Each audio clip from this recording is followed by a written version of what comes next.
Good day, folks. Geoffrey, Howells Carpet Cleaning. We're out here in beautiful Happy Valley, Oregon on a wonderful, bright and sunny Sunday afternoon. So what I'm going to do today is I'm going to cover some of the basics of vacuum cleaners. So why don't we go ahead and head on inside.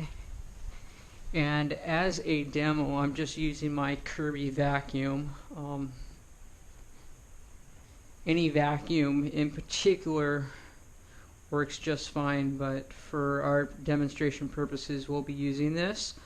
The first thing that I want to point out is the mechanism to raise and lower vacuum cleaners. Now I would say that probably a good 80% of the residential vacuum cleaners on the market today within like the $200 price point generally don't have this mechanism on there, and they're just free floating on top of the surface of the carpeting.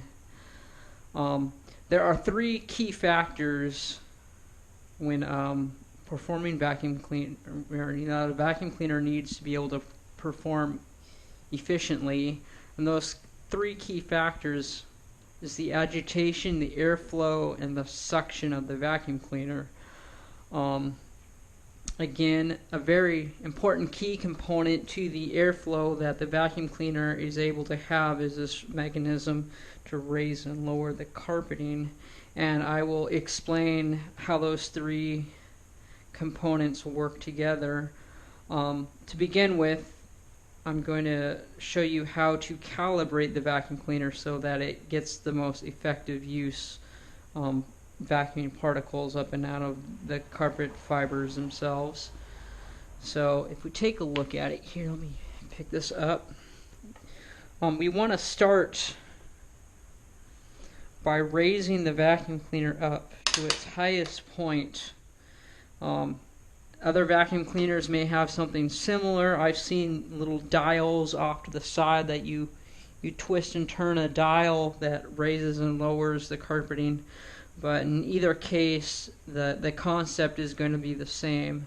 So what we're going to do, without turning the vacuum cleaner on yet, we are going to pretend like we've turned it on, and then we are going to begin lowering it click by click until we hear an audible difference in the sound that the vacuum cleaner is making when that beater bar underneath finally makes contact with the surface of the carpeting. And when it does, it's that vibration caused by the beater bar rotating under the vacuum that vibrates the carpeting and causes the debris to bounce out. And as they bounce out, of course, the suction power of the vacuum cleaner picks it up, throws it into the bag or canister or whatever the vacuum cleaner is, and that's more or less how the vacuum cleaner actually operates. So as an example, what we're going to do, I'm going to turn our vacuum cleaner on. Now I try to talk loud enough so you can hear me over the noise of the vacuum. We're going to begin lowering it click by click.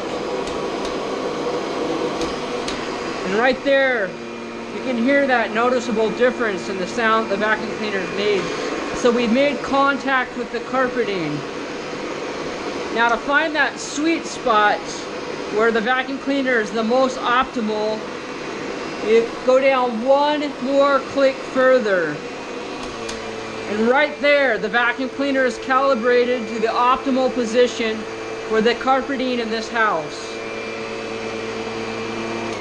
Now, going into another house, room, or area, the carpeting may differ. The piling that it's made out of might be longer, like a shag, or it might be shorter, a cut pile carpeting. Commercial carpeting is a good example of a very low cut pile.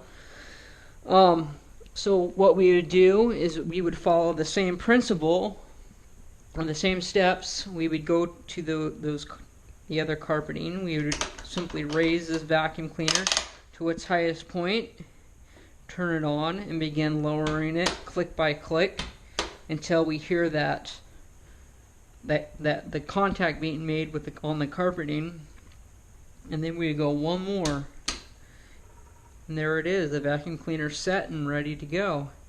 And keep in mind, this calibration works with any vacuum cleaner across the board. Now I'm going to go into and briefly discuss the components of the agitation, the airflow, and the suction. So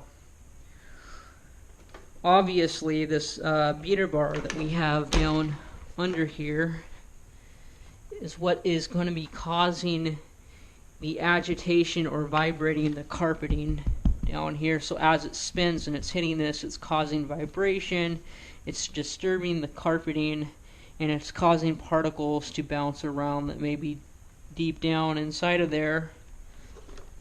As it's doing that, the motor of the vacuum cleaner is pulling air, the airflow underneath, all around the vacuum head, is pulling it down. And the more air that it pulls down there, the more airflow that's involved, the more suction and air that it's able to suck up into the vacuum cleaner itself. So that airflow is extremely important when to the vacuum cleaner for picking those particles and dust up.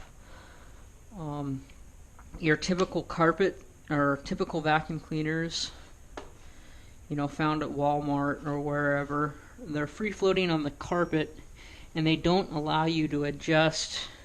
So you're having to go with whatever airflow the vacuum cleaner tends to have at that point, which may be good, it may not be so great.